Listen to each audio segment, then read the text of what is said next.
This episode of Tales from the Crypt is brought to you by the Cash App. You freaks already know all about them. And if you don't, let me tell you about them. The Cash App is allowing you to stack sats. So you can buy and sell Bitcoin on the Cash App. You can send Bitcoin from the Cash App to a personal wallet, from a personal wallet to the Cash App. And then on top of that, you get the ability to use the Cash App at other places with their Boost program. So you get a specialized debit card. You get to put your signature on it, Bitcoin symbol, Lightning, whatever you see fit. And then you go to partner merchants, whether it be Whole Foods, Chick-fil-A, DoorDash, local coffee shops, and you save money when you shop with your Boost card, with your Boost enabled. Use the code STACKINGSATS. That's one word, STACKINGSATS. You're going to get $5. Then $5 is going to go to Alves Lacrosse, a charity very near and dear to our heart. Again, if you haven't downloaded it yet and you're in the U.S. and you're looking to buy Bitcoin, what the hell are you waiting for? Use the code STACKINGSATS. Download the Cash App from your local app store today.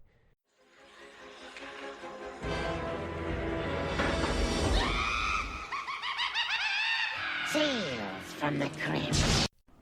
Take two. What is up, freaks? Welcome back to Tales from the Crypt. It's your boy Marty here on a rainy Friday afternoon in the studio. We got Matt Odell sitting to my right. What's up, freaks? And a very special reoccurring guest. Happy to have him back in the studio. Take two, reintroducing for the second time. Cut! Welcome back to the podcast, Jack Mallers. Jack, what is it good? A lot's good, man. Thanks for having me. Sorry we had to repeat the first 2 minutes of the first recording. No, layup lines, man. Get warm. Stretch. It's, we were talking about the last time we spoke was around Consensus Week in May. At that point, we got an update on Zap, what you've been working on and building there, and what you've been working on in the futures derivatives markets as well for miners. But it seems like you have some updates, some exciting updates. What the hell has gone on this summer? Yeah. So by the time this podcast is out, I will have announced what is a year-long effort of trying to get users from fiat currency to Lightning instantly. So Zap will allow you to buy Bitcoin inside of the wallet, non-custodial, deliver it instantly over Lightning, and you can go from money in your bank account to making a Lightning payment in about 5 seconds. It's pretty insane. Sounds pretty insane. It's a new type of onboarding mechanism that I haven't experienced yet. Yeah, dude, there's a lot to unpack in that announcement. There's a lot of stories I have. But yeah, I mean, there's a general onboarding problem. Everyone's taking their hack at it. Zap was for the community, by the community. How can we build a new relationship with Bitcoin users? How can we get 1 million Lightning nodes on 1 million cell phones? And it was very obvious to me a year ago that this feature has to be built. I really don't want to leave it up to Coinbase, and so kind of took it upon myself. So I'm really proud of it, to be honest with you. And yeah, I'm excited. We'll see if it works. Well, I would be extremely proud of myself too, and I'm proud of you as an outsider looking in. Thank you, buddy. I'm proud of you too.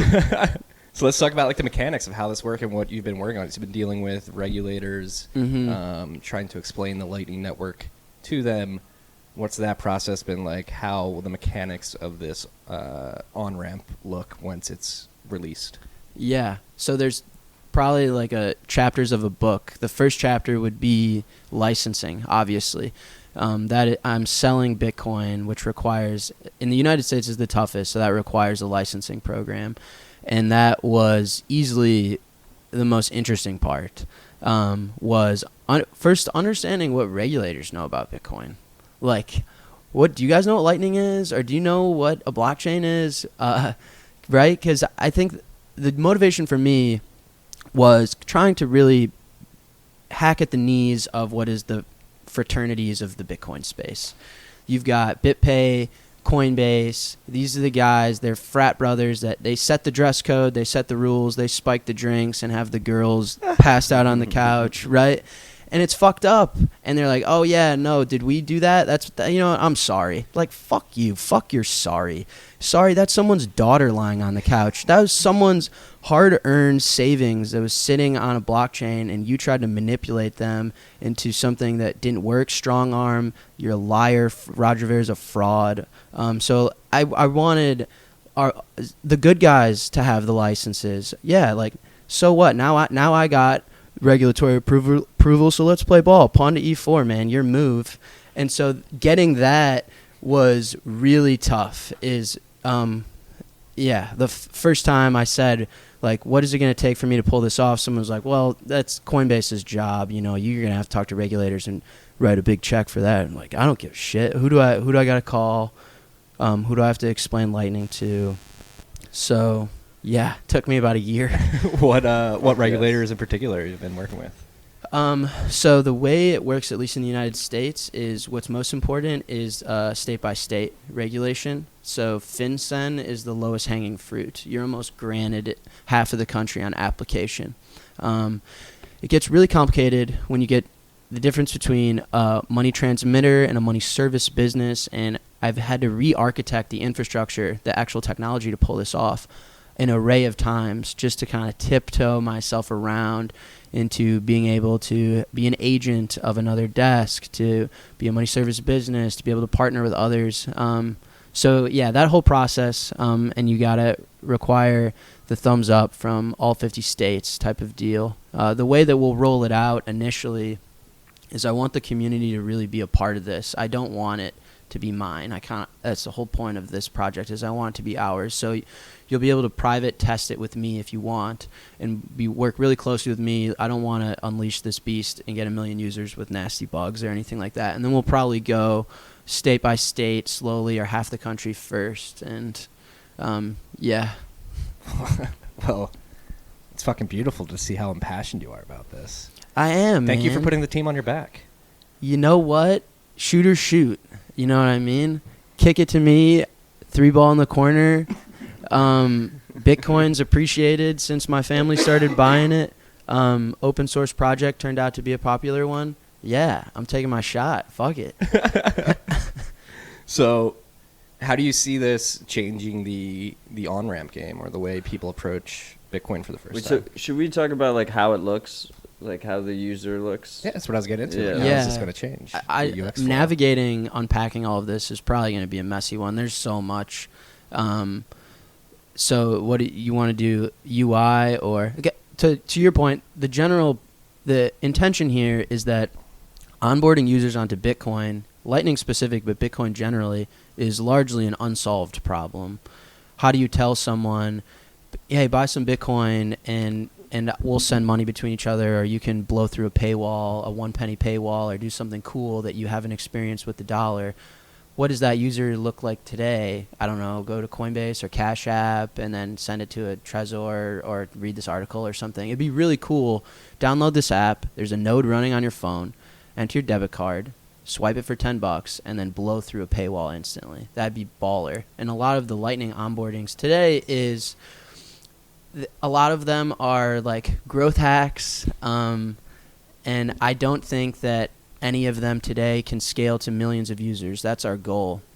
I think a lot of the cypherpunk ones, like buy a Casa or buy a Nodal and hook it up to your wallet, is cool, but how do I get 1 million people to use this thing within the next 12 months? I think that this is a realistic shot. I think I can really help pull that off.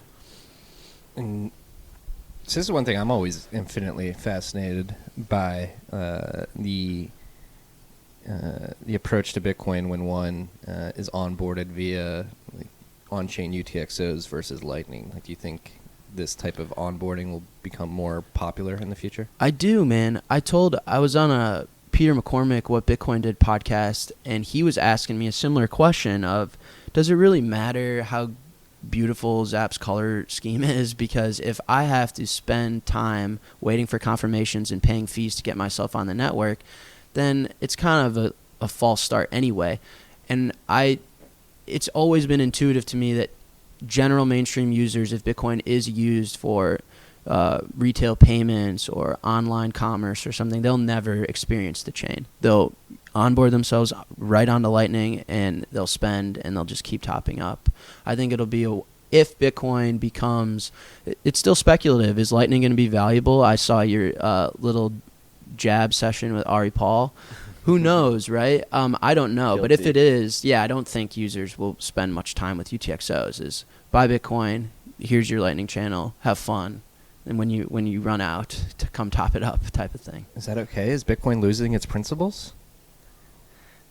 Do we want people on the second layer, not the protocol layer? I'm fucking pumped.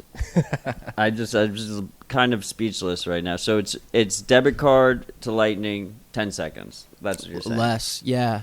Bank account. I'm trying to do Zelle. I'm out here, hustle, trapping. Yeah. We use turbo channels, which I can explain as well. But I think the whole design principle is a fun story. It comes from my parents. At this point, I feel like the Bitcoin community knows me like a brother. Like, know my parents, know that I fucking have anxiety. I was talking about that. Bitcoin's first family. Yeah, the Bitcoin family. So our dispensary in Boulder, we give a 10% discount if you pay in Bitcoin. And we don't do that because we want to stack sats. It's one of the reasons. But the other reason is because we have a seriously high security budget for the 6 figures of cash that sits in there. Giving me cash or making me use like a really janky cannabis terminal that charges me 5% to process a payment is kind of horse shit. So people frequently walk in and they're like, fuck, I would love to get this weed 10% off. What is Bitcoin? Where do I get it? And it's like, all right, dude, go home, do your Cash App thing, and then come back. When you send it to us, it depends. If you're buying a $10 joint, I'll do zero comp. But realistically, I can't do that. So once you send the payment, go get a beer across the street and come back. And I know realistically in that user story, I got about 5 minutes to get this guy onto Lightning, right? Download Zap from the App Store, enter your debit card, put in $100 and scan that QR code, and you're done.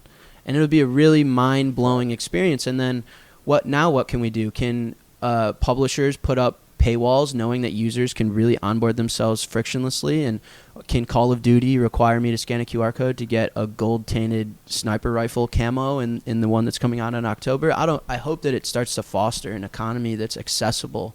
Do you know what I mean? Yeah, totally. But that's kind of like the initial user story was the guy that walks into the cannabis store wants his 10% off. How can I get that guy on the Lightning and scanning a QR code? I got 5 minutes max, realistically like 2. So what, again, you alluded to turbo channels earlier, but what is happening after that initial debit card transaction? What are you guys doing on the back end? Yeah, so Zap right now is known as an open source project, and the way that we've architected this feature is it's a standalone component. So first and foremost, what asshole would I be to say that Zap's going to be cool forever? This licensing stuff and this infrastructure is going to be cool forever. I'll be that asshole, but not the asshole that says Zap's going to be cool forever. So it's a standalone component, and what the Zap open source repositories will be is like a reference implementation of this type of API.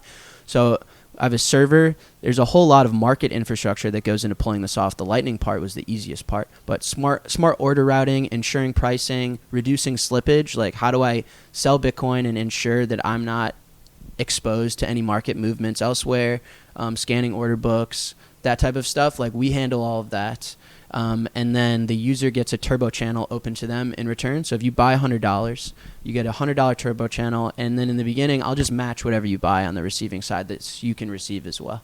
So you buy $100, you got $100 to spend on Lightning, you got $100 to receive on Lightning, and it's instant. Damn. It's mind blowing. You've been working with the regulators now. Do you see any hiccups or?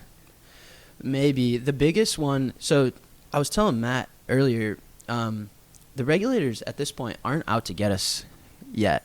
That's kind of the narrative, and I don't mind it because it's kind of a lock arms, don't trust, verify type of attitude. But they're down to play ball as long as they understand. So the hardest part for me was to get my counsel. I got great counsel, great lawyers, great help in Chicago, and getting them to understand what the hell's going on. They're like, Bitcoin has regulatory clarity, but this Lightning token, we've never heard of it. And I'm like, oh, fuck. All right, it's not a token. Let's get to the whiteboard. They also were very concerned on the fact that as soon as the user buys the asset, it is in their custody. Zap doesn't custody shit. It's your custody instantly, and there's no chain fingerprints. So whatever you do on Lightning can't really be spied on, and that freaked them out originally a lot. They're like, well, people can go from dollars into a privacy enhanced like Bitcoin economy, like what the fuck? And so that one was an arm wrestle too. KYC requirements was a huge arm wrestle. Obviously, I'm too young and too pretty to be going to jail anytime soon. So as much as I love you guys, I got to comply with this law. If you don't want to use the feature, don't have to. You can even compile and build Zap without it. It's a standalone component. But if you want to buy Bitcoin directly over Lightning, I had to work with them. But originally it was all right, have them name, social security number, take a selfie, send their passport to you. And that was the other tug of war was, I'm not doing that. I'm really not. If these people are just going to be topping up their Lightning wallets for $100, you're not making us do that. And so I got it all the way down to like name, email, and whatever information's on your debit card is plenty for them. Boss. So yeah, there's a few tug of wars that took me a really long time. How did you win the tug of war about privacy on Lightning? Well, it's like an interesting game theory generally. Like if you believe that nation states compete, there's this interesting game theory as the United States. They kind of understand that there's not a lot they can do. If you really want to oppose me on that one, I'm going to make it public. I'm definitely going to launch the feature in Europe. And then what? You've now officially declared that you are an opposer of the Lightning Network, and for your citizens to use the Lightning Network in a way that declares privacy to them, and it's not trivial to spy on them. And it's not a position that any regulator right now is really comfortable making. You know what I mean? So yeah, especially with the data that's coming out too. We talked about this last week. Chain Analysis came out with specifically with a analysis of coin joins and basically admitted that only 11% of UTXOs coming out of coin joins are being used for illicit activities, and most are people sending it from exchanges just to get privacy. So that is sort of the nature of the system too. Like I think facts like that actually work in our favor. Like, hey, people just want to transact privately, and then you go to the U.S. government, and you're like, this is supposed to be the land of the free. You're not going to let people do this, and that's good to see that they're open to this at least. Right, and keep in mind that we're on their soil and we play by their rules. So if in 12 months Zap has 50 million users and everyone's fleeing the dollar, they're going to knock on my door and hold the handcuffs like, all right, you either comply or that pretty butt is going to jail. So who knows, right? It's never a finalized deal. But I was very pleased. I'm so proud. Zap has never taken a venture capital dollar. This is a Mallers family-owned effort to give back to the community and to help. It was about, I get choked up when I talk about this on my podcast. It was about 12 months ago, a Bitcoin community member sent me to a head specialist, and the doctor told me, you might want to look into other careers because managing a lot of money and being an engineer is not guaranteed for you. Your days may be limited. And I'm a year later, and I've pulled off what I'm so proud of. So, hell yeah, dude. I'm out here, Fuck man. yes, dude. I'm out here. We're all rooting for you. Trying to just fucking sending it, right? You got what some would perceive as bad news. I said, fuck it, I'm going to get the most out of life that I can in this next year. Yeah. What are you going to do? I'm the best teammate and the worst enemy, you know? I'm a bulldog. It's the Chicago attitude. The Chicago. Sorry about the Bears last night. They did not bear down. Don't talk about it. Mitch Trubisky is a shit coin. I was at the game. Were you? Mm-hmm. Wasn't fun. I wish I was not at the game. But, yeah, depressing, man. 3 points in 4 quarters is not ideal. Not great. So what other features are you rolling out? So you're going to make this... Do you have partners on the merchant side lined up who are going to sort of help this process? I do. I wonder if I have the thumbs up from them to talk about it publicly like this. What do you think? Because I think you may be aware of them as well. Point is, I do have a lot of merchants partnered up. There's probably some really cool things we can do, assuming we can get a no coiner onto Lightning in 5 seconds. What would a merchant partner look like? Just so one of the other features that I'll be rolling out in tandem is it's called auto pay. So right now there's some unneeded friction in making Lightning payments sometimes on the internet. So if I'm browsing online and I click on a y'alls.org article where they're requiring me to pay a penny to read the rest of the article, your classic paywall Bitcoin user story. I click on the link. Do you want to open Zap? Like, no, I don't. I want to open iTunes. Like, yes, I want to fucking open Zap. And then Zap loads it. Is like, do you want to make this payment? Like, no, I clicked it on accident and then confirmed it on accident. No, thanks for asking, but I'm good. Like, yeah, of course I want to make the payment. So a type of marketplace where instead of the internet designing my experience, I kind of get to design my internet experience where I can say, hey, I'm a frequent user of y'all's. As long as the payment's not $100, every time I click on a y'all's link, Zap, would you mind just blowing through it for me, so that I'm just kind of perusing through the internet, blowing through paywalls, tipping people, buying hoodies, and then Zap notifies me. He's like, yo, buddy, your balance is a little low. Great. Debit card's on file. Swipe it, $100 more, topped up, and I'm cruising. And so something like that, a user experience like that, is kind of what we've dreamed of for about a decade, is this like internet money fantasy. So partnerships like that where the merchant is working with me on this That's auto pay awesome. stuff. Yeah, there's some details in there. Like, the cool thing about the Lightning Network is that identity is through this public key. You know, it's not like a social security number. It's not a username password. Is that everyone is identified by a public key. So I know who y'all's is because there's not another public key like that. And so, and LND has a sign message feature where you can prove that you are the owner of a specific public key. So a merchant can work with me on authenticating messages between the client and the service on trusting each other and knowing, right? So a partnership like that of merchants that want to test out a UX like that. It seems like the idea of the quasi-private digital passport is coming to fruition. Yeah, or even like the Brave browser type of thing, right? Where Yeah. you've got it. Shitcoin.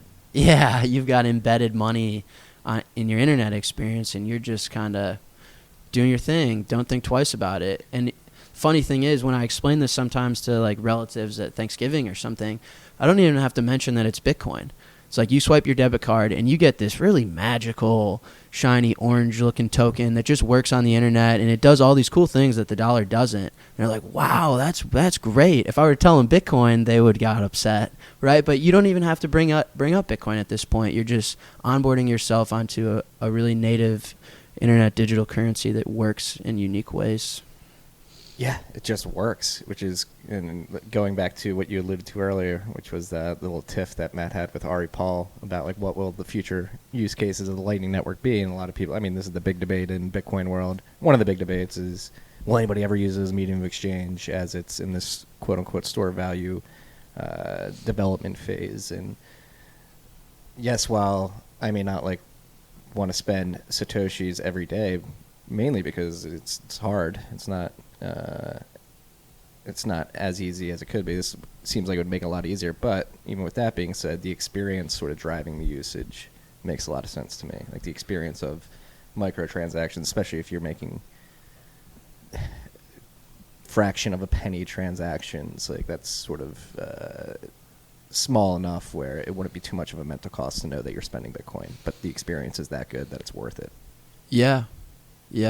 Ari, if you're listening, I don't know what people are going to use it for. You're right.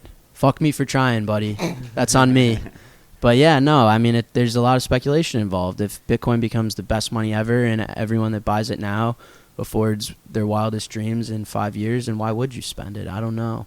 But the same argument can be made the other side. There's an unlocked economy online that requires this type of infrastructure. Well, exactly. The unlocked economy, like you could even see like a top off and go play type use case evolving where, all right, if I have Zap and I want to go interact with these microtransactions across the web as they start to become more popular, then maybe I'll just get in the habit of topping it up with $100 a month. Right. And I mean, and not even thinking about cold storage Bitcoin. Yeah, and it doesn't have to be Zap too, right? Like I think Zap's great.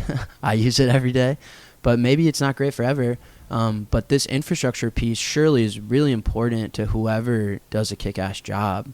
Lightning Labs, Breeze. The first thing I'm going to do is we're going to work with BTC Pay servers. So merchants that want to accept Bitcoin, want to run their own full node, and they want to not have any slippage risk with accepting this currency, auto sell 50 cents on the dollar or something like that, right? Like, yeah, so it doesn't even have to be Zap, but this is a huge piece Yeah, like I said, the good guys got the licenses now, so the world's our oyster at this point. Oh, so it does go both ways. Can the user sell too? Yeah, we'll only originally roll out buy, but the licensing and all of that stuff has no bounds. Right, I could see. sell you $1 million worth of Bitcoin right now with the licensing. So I think there's so many cool things, man. Like, what about the OTC space? A majority of the volume in OTC is crossing its spot. Are you familiar with that term? do you think Familiar the with the freaks term, are? but a little rusty. Let's go through it. Yeah, so freaks, crossing its spot means that if Marty were to be an OTC broker and someone say, hey, Marty, I'd like to buy 50 BTC, and Matt is also a broker and someone asks Matt, I'd like to sell, what OTC does typically do is they go between each other and say, hey, does anyone have the opposite flow that we can just cross with each other? Because going to the exchanges, you've got fees, you've got potential slippage. The actual markets and order books are so thin that getting them off at market is usually a hassle. So you end up crossing flow with all of these brokers. Now, one of the problems with that is settlement, obviously, like waiting for confirmations or paying too much for fees, and then having to price that back into the consumer. Like, yeah, I can settle you in 10 minutes, but it's going to be an expensive on-chain fee, so now the Bitcoin costs more. Where if we can just like do this like Lightning Wumbo channels, like 20 grand trades, we're just like 2 Bitcoin, like zip, and like maybe like there's applications for more institutional Lightning use as well one day. Wumbo chat. Yeah. So what needs to that's what I'm curious. Like, what do you think needs to happen from a liquidity perspective on the Lightning Network? Like, are you guys gonna be creating just huge channels with counterparties? Yeah, I think one of the cool things about this is there was this fallacy, this like, I don't know, like the Instagram model that's just all plastic, right? Like, it looks good, but it's not real, is that once an exchange implements Lightning, we're game. It's over. And that's not the case, right? Because if we were to execute all of these orders through one exchange order book, every trader in the world would know where consumer orders are going. Zap's got 1 million users, and they're all executing at Bitstamp. Perfect. I know exactly who to front run. I know exactly where to dry liquidity up. I know exactly where to put a sell wall. And you can't have that. For regulatory, you got to ensure best pricing to retail investors. And then also just a product standpoint. So Zap almost acts as this buffer between the consumer and the exchanges and implements like smart order routing, a lot of the market infrastructure that's required to pull this off. And then between our infrastructure and some of our L&D nodes and servers that are responsible with handling the consumer, we'll do giant Wumbo channels with each other, right? Like, one of our infrastructure pieces is building up a large cash balance, processing all of the fiat, and the other is building up a large Bitcoin balance, processing all of the slippage risk of acquiring coin elsewhere through smart order routing. And then we say, hey, listen, I'm in the Silvergate Bank network. I want to instantly settle and give you fiat, and then just Wumbo me over like 3 coins so that I can fill up my node because I'm getting dry. That's baller, right? And that's like a real use case of Wumbo channels, a more institutional Lightning use case of instant settlement of Bitcoins in an infrastructure level, and then how it would affect the consumer. And like now we're starting to see a lot of this stuff that we've been reading about like actually exist in the real life and deliver an experience that's really cool. It seems like you're adding rocket fuel to the ship. All right. Like, it seems like it could be the impetus for like exponential growth. Yeah, if you let me hold the mic long enough, I'll try and convince everyone of that, but who knows, you know. You got this mic. We got 71 hours on this SD card. Yeah, I hope Trying to it's break helpful. new records. I know that the onboarding problem with Lightning is super real. So KYC and entering your bank info into an app is not everyone's flavor of tea, and that's totally chill. Zap also allows you to connect to remote nodes, also allows you to be totally anonymous, about to release Tor support.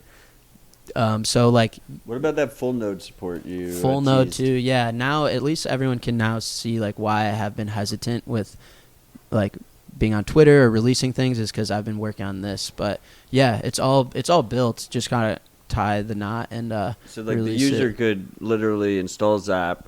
They have a full Bitcoin node. They have a full Lightning node, and they could onboard within 10 seconds or whatever. Yeah. 20 seconds. Yep. Are there limits to how much they can purchase? In the beginning, I will impose a limit for sure, but more because I just don't want to fuck anything up, right? Right. So it'd probably be something like $100 a day, something like that. Because even if I'm just the only engineer in the world that writes no bugs, Lightning itself, I don't want people buying $2,000 and getting it all on Lightning. That's a little not chill. A little bit reckless. Yeah.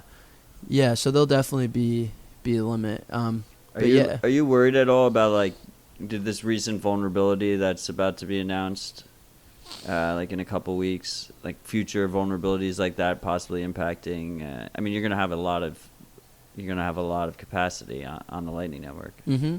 Sure. I'm worried that there's going to be a vulnerability in Bitcoin and it's going to go to 0 too. That's a real risk. Right, so, true. Yeah, we all have abs of steel at this point. You got to stomach the risk. Reward typically directly reflects your risk profile and how well you manage it, whether you're a trader or just someone in life. If you have the balls to talk to the hot girl at the bar and you get laid, that's just because you were the man, right? Like, Yeah, there's ways that you could hedge this risk too by keeping some Bitcoin on chain, keeping a cash balance. yeah, obviously. there's plenty of clever ways. I'd be the first to admit that I have pretty much nothing figured out. So very much I wouldn't learning say on that. learning on the I think you have job. a few things figured Seems out. like you got a lot to figure out. A few, Here. a few. But yeah, no, there's gonna be a lot to learn, dude. So much. Things are gonna go wrong. And that's okay. That's okay. I really hope that this almost graduates Lightning though, to maybe someone like Cash App will then get inspired and do something even cooler. You know what I mean? I They're hope gonna that have it to gets us to compete. that. Yeah, I hope that Coinbase reads the announcement, it reaches their ears, and now you got to, or else I'll take all your users, but you gotta play ball at this point, man. Pressure's on. No, like I was alluding to earlier, again, like you're just pouring rocket fuel on this, and like if you bring this product, when you bring this product to market, it's gonna have to light a fire under everybody else's ass. Like this is the best, or it seems like it might be the best experience. Yeah, I hope so. I should get on the level, right? Especially for those humble stat sackers. Right? Yeah, I have a shout out to Matt in the app to where the button says buy Bitcoin. Unless you're viewing the application in sats, then it says stack sats. Awesome. And that is There it. you go. TFTC, RHR, Matt Odell, shout That's out. the standard. Yeah. You mentioned earlier the person doesn't even have to know they're using Bitcoin. Yeah, because they're using Sats the whole time. There you go. But you were staying on the topic of like hedging this risk. You were alluding to on-chain fee derivatives too. Yeah. Sometimes I listen to these podcasts, I do, and I get way too excited and I talk super fast and super long and I'm all over the place. So I'm relying on you guys to help me manage that. But yeah, That's what we're here for. Okay, cool. Yeah, so there is some really interesting risk profiles that Bitcoin market participants take on that are super unique to this asset and there's no way in human history anyone's had the same type of risk. One of which is on-chain fee costs, right? So a business like Zap, like Cash App, like Coinbase, Blockstream, they all use the blockchain and they pay to use the blockchain, right? Block space is itself a digital commodity and it's scarce in its own unique way, and so the fee market is extremely volatile. So all of these businesses are inherently short blockchain fees. All that means is that if fees go up, they're not happy, right? They're kind of assuming that they're not going to 10x next month and that their operating costs of opening channels or paying for users to withdraw or whatever their use case is going to be X amount and fees are going to be X amount. Now on the flip side of the market, Marty, is inherently long blockchain fees. Those miners securing the network. A miner, yeah. So a miner, the reward in a block is grinding its way quickly to zero, and a miner is inherently long fees. If fees don't pay for their stuff, then Bitcoin's going to not work, or we'll have to introduce some form of inflation, right? So they're long. So you've got miners who are inherently long, you've got businesses who are inherently short, and that's a really interesting risk market where it's natural. A miner is going to take the other side of my risk. I would like to pay a premium to where if a Bcasher stuff the chain and drive fees to $50 again, and I'm out here paying for users on-chain fees, that I'm going to get blown out. My operating cost is going to go from $100,000 a month to a couple million a month, and I'm going to go out of business. Whereas if a miner, if there's some really advanced technical innovation like SegWit that keeps fees low for the next 2 years, and they're like, well, shit, difficulty can't stop making new highs, and fees aren't paying me either, so I either have to be a rich Chinese family office or I got to shut down. I would love to be able to hedge my risk there, and if fees aren't meeting a certain requirement, that I've got some right. So I'm working on that financial product, one, because it directly helps me. I would love for Zap to be able to hedge on-chain risk and help users get onboarded, pay for withdrawals, channel opening stuff. But I can't directly expose myself to that type of balance sheet risk responsibly. I have too many users at this point, and a lot of companies share that risk profile. So, how does he do it? How does he do it, ladies and gentlemen? That's what I was asking you before we hit record. Like, how do you stay focused on all these different balls in the air, or do you having many balls in the air like help you focus even more, being able to compartmentalize and just focus on one thing at a time? I'm a genius marketer. I'm actually stupid. Yeah. Well, it's also, how do you guys do what you do? You just told me you recorded for 6 hours last night.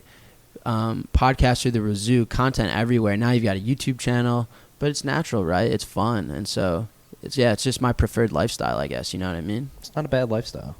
It's not. No, dude. Especially Bitcoin number go up. We're very lucky. Well, that's the beauty of number go up, is you can actively assist number go up like you are by building shit. And that's again, like, as we like, all I can think about and this has been the theme of Tales from the Crypt this year, is Bitcoin entering its second decade, and maybe psychologically hitting the decade mark is beneficial for outside investors who may be wary of the investment class in particular. But like with what you're rolling out and the market formations that are starting to form, the market dynamics that are starting to form, it seems like it's really maturing at a pace that I wasn't expecting at this point. Yeah, well, I've seen you write this a few times. It's like slowly then suddenly, or what is it? Slowly but surely. Gradually then suddenly. Gradually then suddenly. Yeah, gradually then suddenly. There you go. But I've been saying, like, slowly but surely, like, this stuff is getting built out, and like, it's one day we're going to look up, it's all going to be turned on and workable. And that's like another topic we touched on this week with the Hong Kong protesters allegedly transitioning to a mesh network to communicate after the Chinese government shut down the internet and communication lines that the protesters had between each other. And that was a mesh network that's been around for a couple of years now and had a very low adoption, but when push came to shove and people needed to use it, it had been built and it was there and people could transition to it. And that's where I find Bitcoin maybe now too, is like, it can be used today. It's not used by most people, but it feels like we're getting closer to a point when it does need to be used. People are going to be able to get on board and actually get utility out of it rather quickly. Yeah, we'll see. I hope so. We're all on the same team. And I mean, not even just that, right? Like, so the main reason I don't spend Bitcoin is because of number go up, and because I think it'll be worth more. So why spend it now when I can spend fiat? And then the second reason is a UX, right? So Lightning solves a lot of the UX hurdles. It just feels, even the clunky way it is now, it just feels way more like it's just intuitive. A better user experience. Yeah, it's so much more intuitive.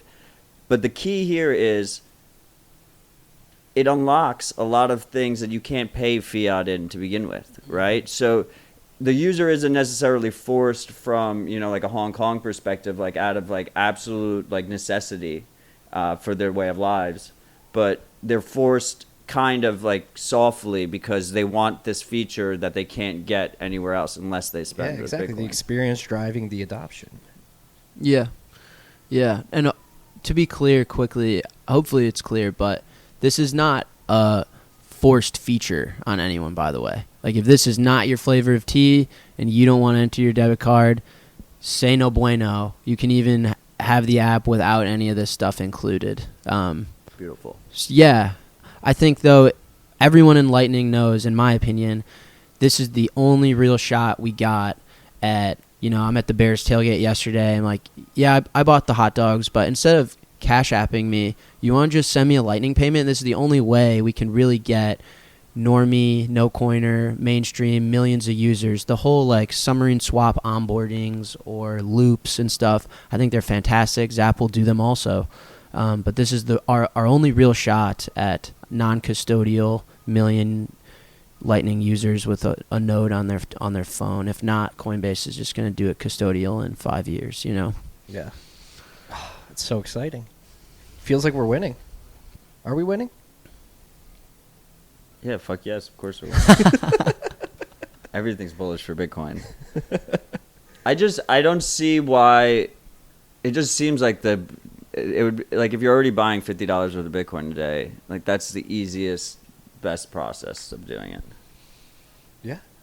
I mean, I can't wait to test it out. Yeah.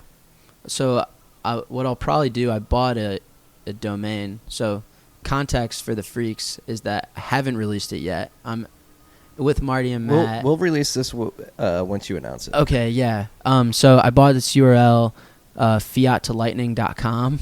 I thought it was just hilarious. And Wow, I can't believe you got that one. You got a jealous that was pretty good. How did I not think of that one?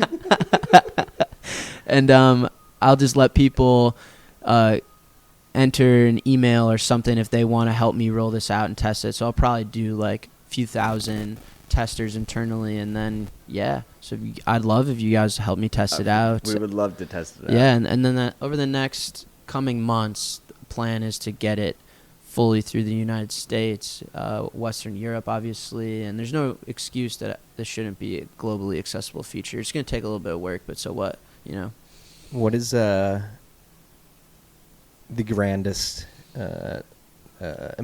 imaginative vision you have of the future in which this is unleashed and running in the wild? Of Bitcoin in general? No, or this feature and what it enables, and what another way to phrase that is like, what unique ways do you see people taking advantage of this? Sure. I just hope that we can get some clarity on why Bitcoin is valuable. There's so much speculation inherently on this stuff, not only the price, but why it's important. And I honestly don't know if we can build infrastructure like I'm working on to allow people to make micropayments online and between peers, if anyone would care. So I hope that we kind of get to a point where we start to learn much more about Bitcoin and why it's valuable to people and what we should be spending our time on, because this should get us pretty darn close over the next 12 months, rolling this out, building up more features on top of it. We should get pretty close to you can use Bitcoin for whatever you want, and you can get onboarded super simply. Your grandma can download Zap and buy Bitcoin and send you a Lightning transaction. So that at least we'll get some clarity, you know, it won't be such speculation, and I hope. And I don't want to predict the future specifically of price, but if you do launch this in the next month and people start using it and it gets not widely adopted but somewhat adopted, and adopted by new users in particular who aren't really involved with Bitcoin or understand Bitcoin at all, you can just see if that launches, you have new users experiencing it, and then we launch into a bull market too, and they're topping it up with $100 a month, and then come 3 months after the halving or whatever, let's say we're considerably higher than when they first started using it. After, like, holy crap, I don't have to top this up as much. Like, why is that happening? And then it's like the lolly phenomenon almost, where they're getting their rewards, and their rewards are going up 300% in the meantime. Yeah, exactly. I had an internal clock of mine was the halving.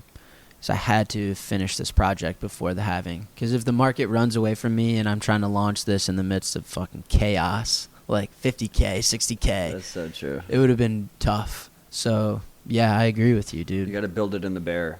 Yeah, build in the bear, drink whiskey with Matt and Marty in the bull. In the bull markets. That's if we do run into another ripping, roaring bull market, that's something I'm mentally trying to prepare myself. Is like, just don't get caught up in price charts all day. Like a true freak. It's gonna happen. I know. You got to stay humble though. You got to keep repeating it. Yeah.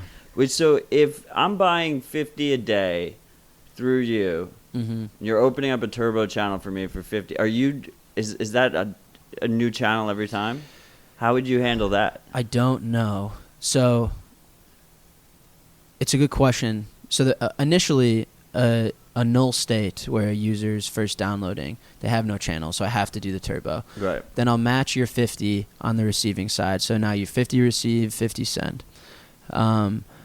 Then let's say you spend all that 50, so now your 100 receive, Right, but 0 let's say send. I didn't spend. If I spent it, then it's obvious. You can just refill it, right? Yeah, I think that's a UX question that I don't know the answer to. I assume no one else does. Is you buy 50, now you're 50 send, 50 receive, then you next day you wake up, you buy 20. Do I take the 20 from your receiving capacity and give it to you directly over Lightning? Do I open a new turbo channel? The fact that AMP, so payments that can utilize capacity for multiple channels, when is that landing in LND? Right. Gotta call Lalu. Not sure. So there's like a lot of, I don't know the answer. I'll probably default to a new turbo channel every time, and it'll probably get messy, and users will be like, yo, this shit doesn't work, you're a scam, and then I'll try something else. But it's a really good question. There's so many implementation details that It's tricky. can only learn by trying. Exactly. You can't not launch something because of some perceived future flaw. You fucking launch it, see how it works, and adapt accordingly. Right? Yeah, dude, Zap is forever available in response. Like, the whole remote node feature was not my idea.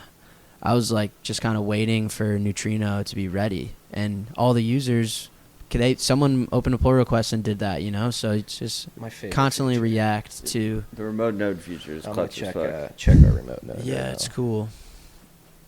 Hey, we got 931 sats at 1:10 a.m. this morning. There you go. Yeah.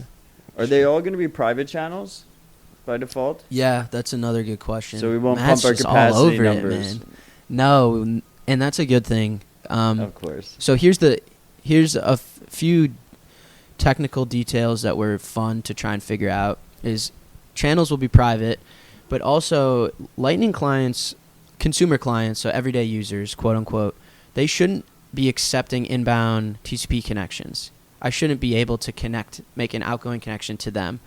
If they want to connect to me, then they should be able to.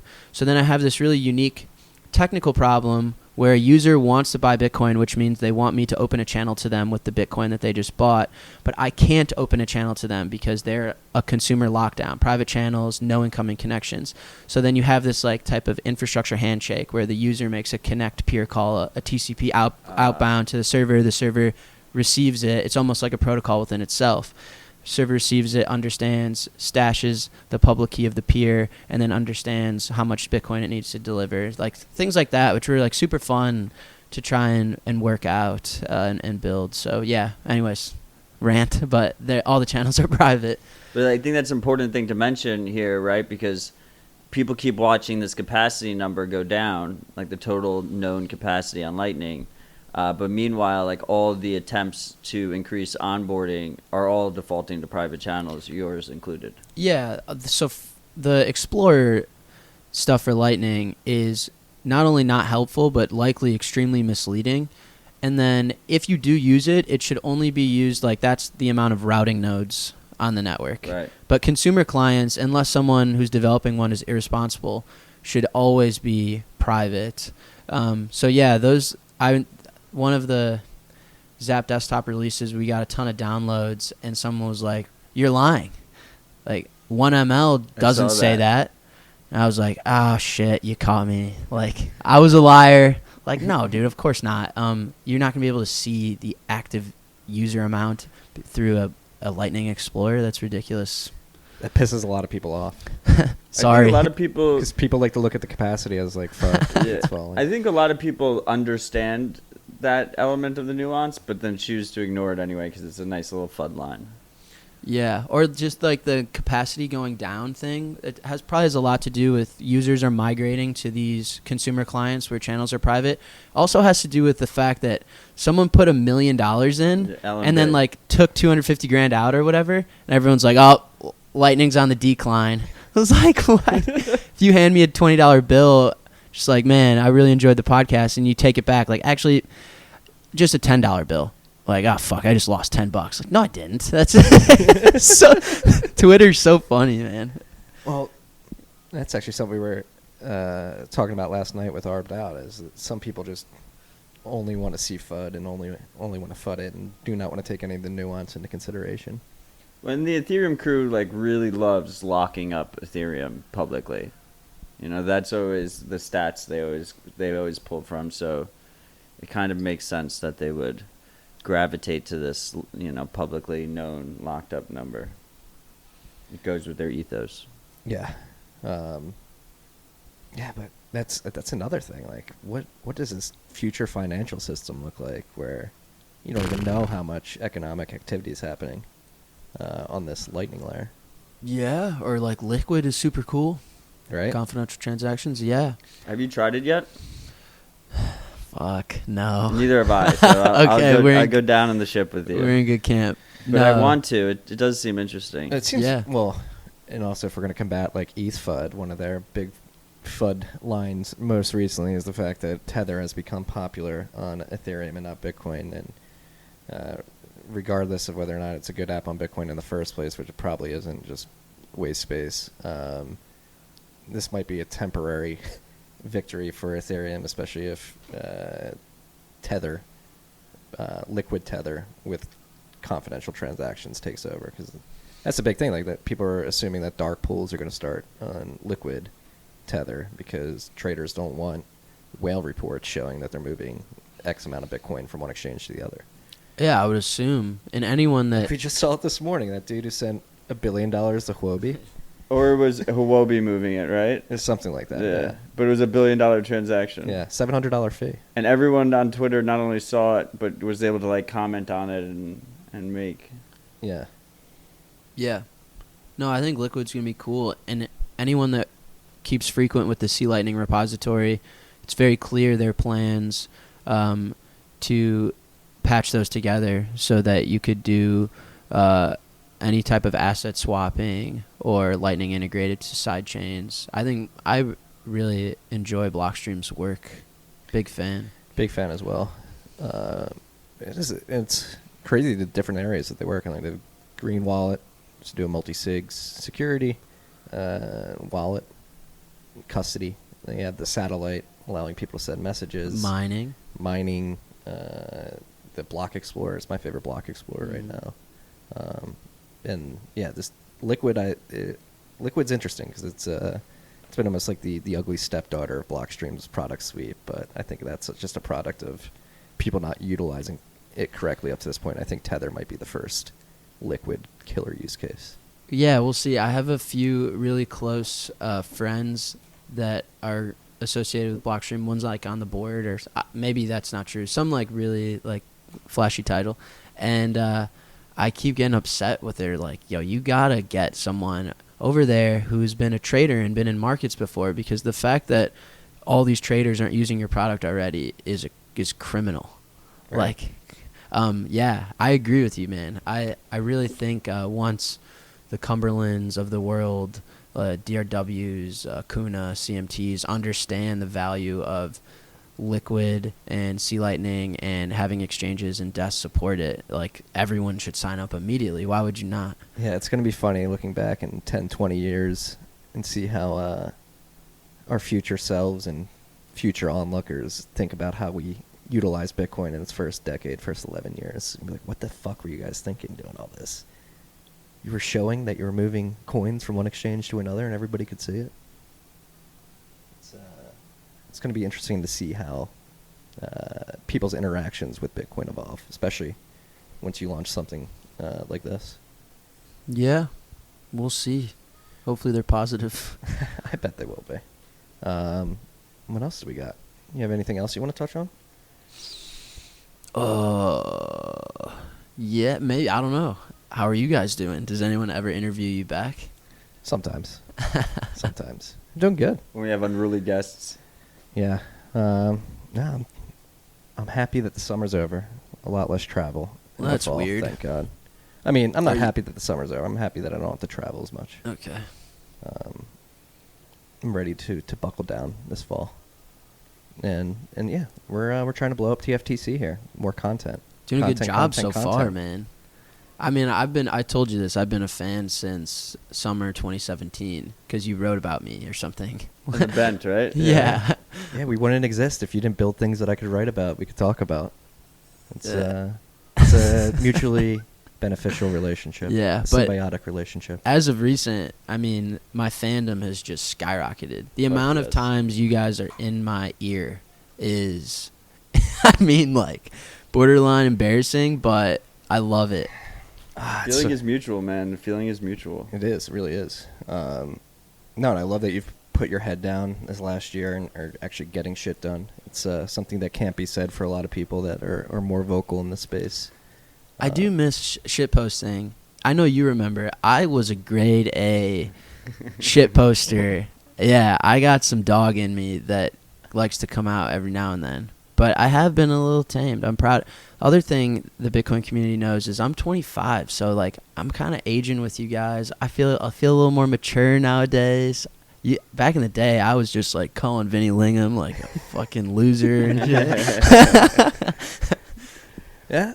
We've all matured a bit. Yeah, I'll call Vinny Lingham a loser right now. Vinny, you're a loser. Yeah, he I know still you're is. listening. Dude, maybe he wants to make this bet again, but he said something like Lightning would never work, and I responded like, how much do you want to bet?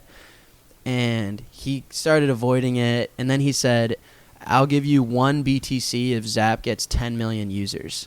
And I was so upset by that. Like, first of all, Zap is not a reflection of Lightning in the slightest. Matter of fact, it's a self-funded open source project. Number 2, 1 BTC, which at the time was like not what it is now. Like, bro, like skin in the game, fella. Aren't you like some rich Silicon Valley, like Tesla driving suit? 1 BTC.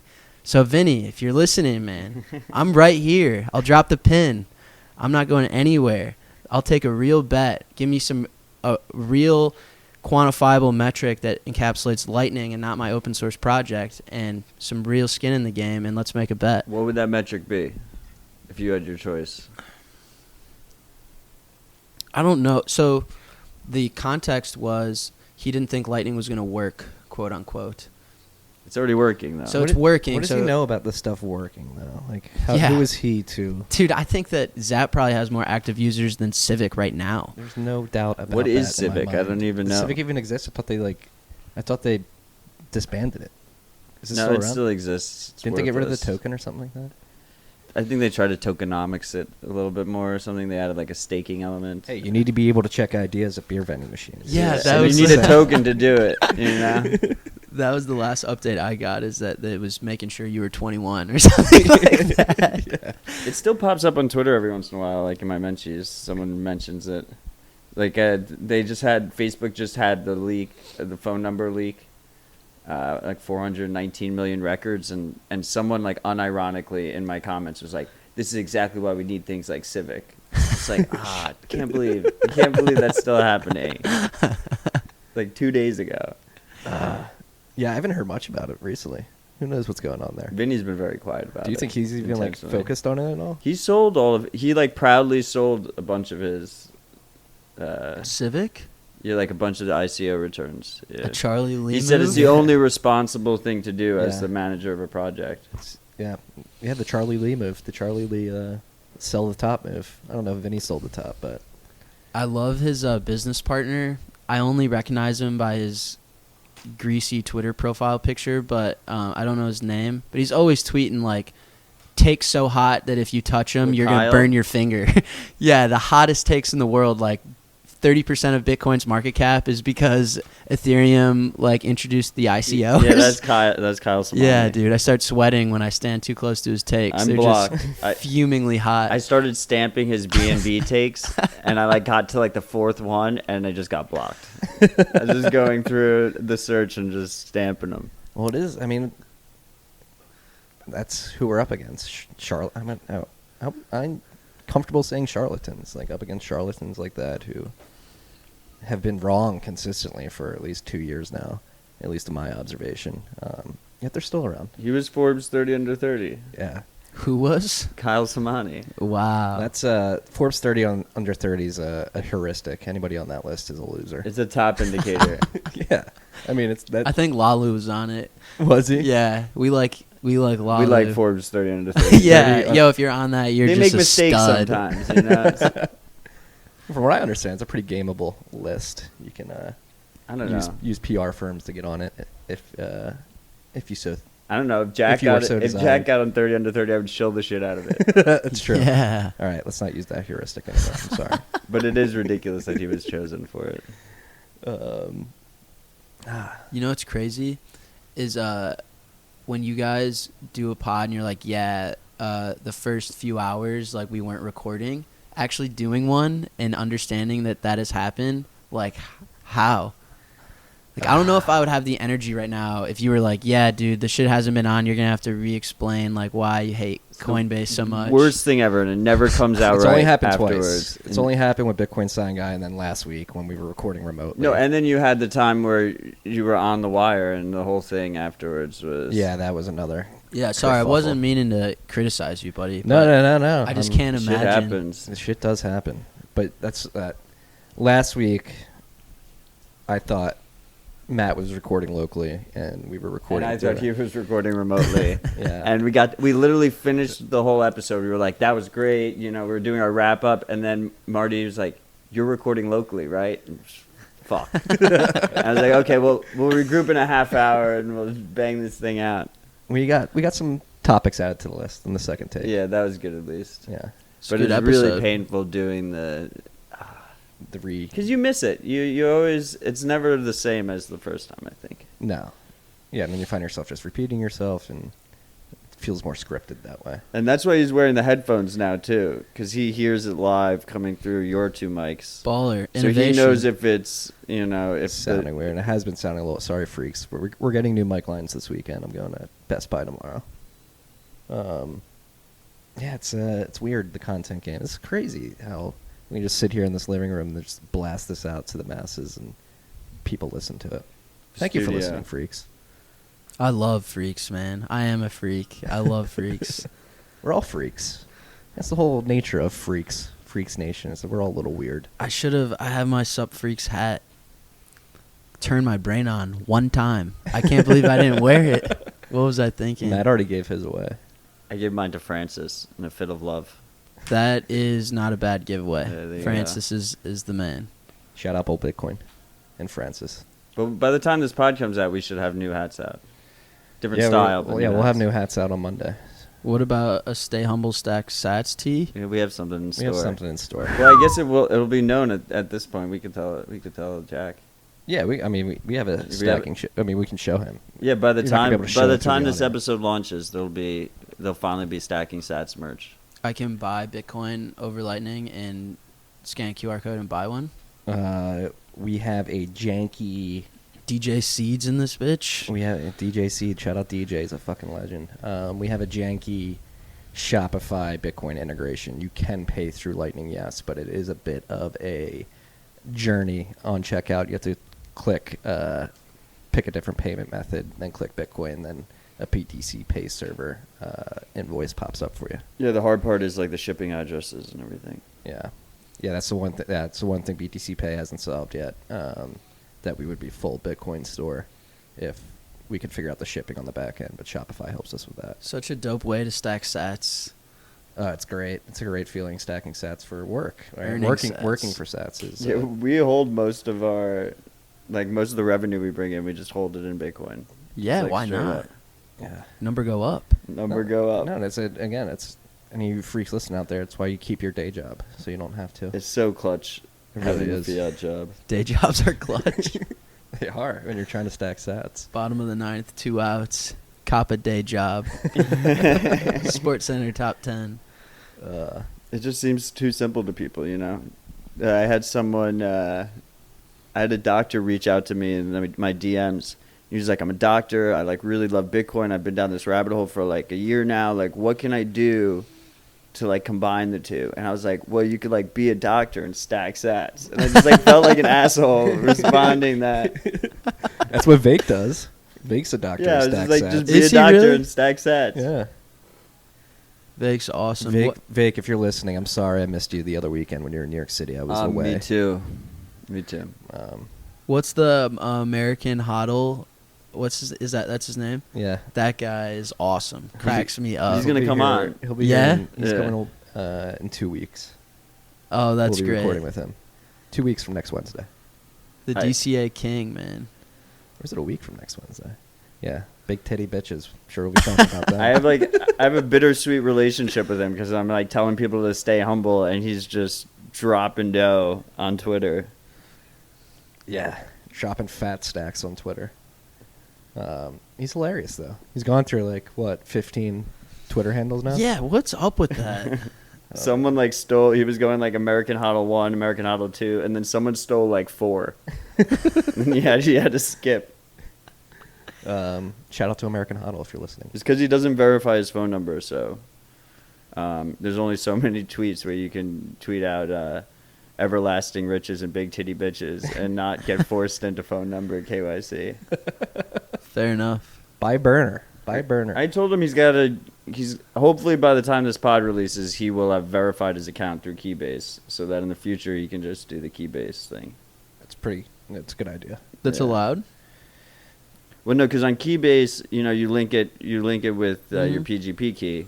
So then in the future, any new accounts he has, he can just sign it easily with his PGP key. Got it. And we'll know it's the actual American Hodl. Yeah. I thought you meant Twitter. Because he could have you to bypass he could have a KYC Kevin if Pham you- situation. You remember Kevin Pham at the top? There was all the forks of Kevin Pham. Yeah. Fan cash. Yeah. I wonder what the Kevin Pham forks are thinking these days of Kevin Pham. Kevin Pham Cash was my favorite. Still is my favorite. He was a solid fork. I like the Jihan Hu account. That one's good. That's tricked me a couple times, even though I know it exists. Yeah. It's got me too. There's some that get me every time. I can't pick one off the top of my head, but there's some satire accounts that I fall for every once in a while. I think AOC was one of them. There's an AOC satire account. I always when someone retweets one of the fake accounts or something, I always just shake your head. It's they got you. They got me. I am not allowed to tweet on April Fool's Day anymore. I got so bad this year. Really? Yeah, I forget exactly what, but I remember 5 minutes after retweeting it, rereading it, being like, "Fuck." At least you didn't write a whole bent on it. That would have been pretty bad. Damn. So, what should we do? Should we, when you release this, maybe we can set it up where I clip out this audio and you can link it in your announcement. I don't want to force you to do this or anything, but if you want, stop pressuring me, Marty. if you want people to get a more thorough explanation, maybe that's what we can do. Yeah. Yeah. This one will be in the vault until you release. So Baller. just let us know. I have a good topic that I'd be interested in your opinion on. Yeah. If you were gonna FUD Lightning, how would you? What do you think is the biggest weaknesses of Lightning as it stands right now? I think that a lot of people are using Lightning in irresponsible ways, and there's a lot of people that could get burned bad right now and haven't yet. So I'm a little bit concerned on the brand hit Lightning is inevitably going to take when some of these people get burned just by using it irresponsibly. But I guess if I were to try and hack it or something, is that the question? No, that was the first answer. Was You mean get burned by poor channel management, or? Yeah, or just the way people, some of the architecture. I was speaking to Matt about it before, and I'm not trying to put people on the spot, but there's just some expectations that are being set and things people are doing where it's pretty trivial to drain funds or I don't know. I have some concerns on Lightning scaling to the people working on it, in the sense that education and understanding how everything works and how to be responsible about it, ensuring, I don't know if that is that a satisfactory answer. I guess a lot of the builders on Lightning seem, in my opinion, are making some mistakes, and I'm a little bit concerned on the fact that be more user focused. What's up? Need to be more end user focused. Yeah, or just how they use the actual network itself. Some of it is irresponsible, and I'd be super concerned if I woke up and saw on Twitter that they were exploited and then having to deal with the FUD of you know what I mean? It wasn't. Yeah. It's not Bitcoin. It was Mt. Gox. It's like, you know what I mean? Like Going through that again. reputational stuff and growing pains, I think that inevitably are going to be pretty hard. There will be losses, right? Yeah. Yeah. I think Lightning even today has a really interesting brand where it's like the silver bullet that solves everything. And it's like Lightning Labs in the beginning, and even to this day maybe, markets it as chain agnostic, right? So it's Right. not for Bitcoin, it scales blockchains. And so a lot of these like just general branding, which Bitcoin does the same thing, like it's for drug dealers, for child porn, and just natural growing pains. I'm just wary of having to go through them, I guess, is my big concern. It's good to mentally prep for them.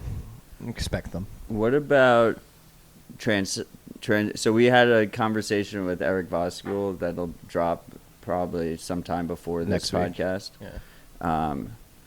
And his big thing was transaction fees increasing, so the dust limit increases. So then we only, you can't economically have small channel, like you can't settle up small channels. Mm-hmm. Is that something that concerns you? I didn't have like a great answer for him. No, absolutely. I think the fees becoming increasingly more relevant. There's so many unknowns. You've got like your typical Bitcoin's going to need forever inflation to actually work, and even more nuanced, detailed unknowns of like what is the dust limit going to be? Is there going to be like minimum Lightning channel? Like, can a general consumer get on Lightning with $5 and use it? Or I don't. Yeah, of course, that's a concern. Absolutely. It's going to have to take them head on as these problems roll in. Yeah, I mean, that's what I was. I've been. Well, that's my whole thing about the conversation over future inflation and fees. Is like we can't know until we actually run into the problem. And we'll address it then. Not even address it then. Like, innovation is the creature of necessity, right? We're going to need to adapt. Surely there are like a lot of hacks though. So for example, the turbo channels that Zap opens, Right. like I can hard code the fee to 1 sat per byte. And the reason is because the user doesn't have to wait for that channel to confirm. Like just through the natural game theory of how turbo channels work. So like that is like a really clever protocol hack to try and rapidly onboard someone. But it has to confirm eventually. Of course. Yeah. It will confirm eventually, and if the user wants to like pay to bump the fee or something. But anyway, my general point was, you never really know what kind of stopgap services. Right. They'll evolve naturally, like channel factories or splicing. Like people were really big on dual funded channels once upon a time, not so much anymore. There's just programmable money. There's so much that can happen. But yeah, to Eric's point, I think he's got a good one. There's no answer in my opinion. Today, at least. Yeah, we'll find out. We'll see. Yeah, I mean, and like having a high dust limit isn't like the worst thing in the world anyway. Honestly, a It means lot of transaction fees are high. Right, a lot of the nodes on the network today implement a minimum channel size because as a routing node, for someone like Zap or like Breeze, right, that's the inevitable. You're going to have consumer channels that's just the target user you're dealing with. But like Bitrefill's minimum channel size is the max. You can't open a channel. Or it's 10 million sats. Do they increase it? Last time I tried to open a channel, it was 16 million. So maybe we're grandfathered in. 'Cause Maybe. 10 million Yeah. or something. But yeah, I know that. Because it's a griefing attack vector, right? Like you can just open little channels and then send all your money through Lightning, and I can't settle it out. Yeah. Yeah. It'll cost me a lot to settle it out. Yep. I think like dual funded channels had all this hype of like, well, right now onboarding is tough and you can do this like hack of opening a channel to your user and having them swap in and like all this fancy stuff, but wait for dual funded channels. And it's like, that is a horrible idea in my opinion. So my node at any point can just have liquidity drawn from it when someone wants. Like, yo fam, we're doing a 10 million sat channel right now. What if I don't want to? Like, you know what I mean? Like, that's just an attack vector. Like, someone could be like, damn, Zap's killing it. Let's dry up all their liquidity so that when someone tries to buy Bitcoin over Lightning, that they get an error. I'm like, no, dude, I can't have that feature bit enabled on my node. Like, I'm not chill with that. So, No, that does not seem advantageous at all. yeah, Top features you have to think of. but there's one point in time where it was like all the rave and like the protocol discussions on IRC and then when you handle these things in production, and for me, I'm like, what would dual funded channels look like? The protocol level for Zap would be horrible. DOS vector. So you just kind of, roll with the punches, I guess. And again, you come in to understand these problems as they arise, and you cannot claim to fully understand them now when they don't exist. So that's my whole point, like, especially with the inflation conversation and fees. It just pisses me off because I think it's just some pandering bullshit that you really can't grasp until the problem is here. Yeah, we've talked about it so many times. I mean, especially since Bitcoin is so resistant to change to begin with. So, like, if you need to actually have some kind of change, it needs to hit, like, a critical mass before you'll ever get the... Yeah. So it's just premature to even... Yeah. And I think products like the one that you're launching now are going to help us come discover these pain points quicker and heal them quicker as well. So thank you for doing what you're doing. Thank you for doing what you're doing. Yeah. It's a big love fest. Thank here you on both, TFTs. guys, for doing what you're doing. Yeah, do you have any parting notes? Anywhere we should send people at this moment? Oh, no. Read the... There'll probably be some media that covers this feature. This is a pretty big one, but I'll always write a blog post that starts with yo and is a heart-to-heart. So read the announcement. Let me know if you want to help internal test directly with me as we roll it out throughout the United States. And, I guess my one parting note is I am so appreciative of this community and the support that you guys have given me and my family. I really almost died a year ago, and no one's wavered on me. I love you guys. I love the Freaks so much. I really get emotional thinking about it. So just thanks for supporting me. This is a big milestone for me personally. We love you too, Jack. Thank you for doing what you do. And just big thank fest here at the end. Matt, anything you want to say? So much love, so much love. Stay humble, stack sats. Peace and love, freaks.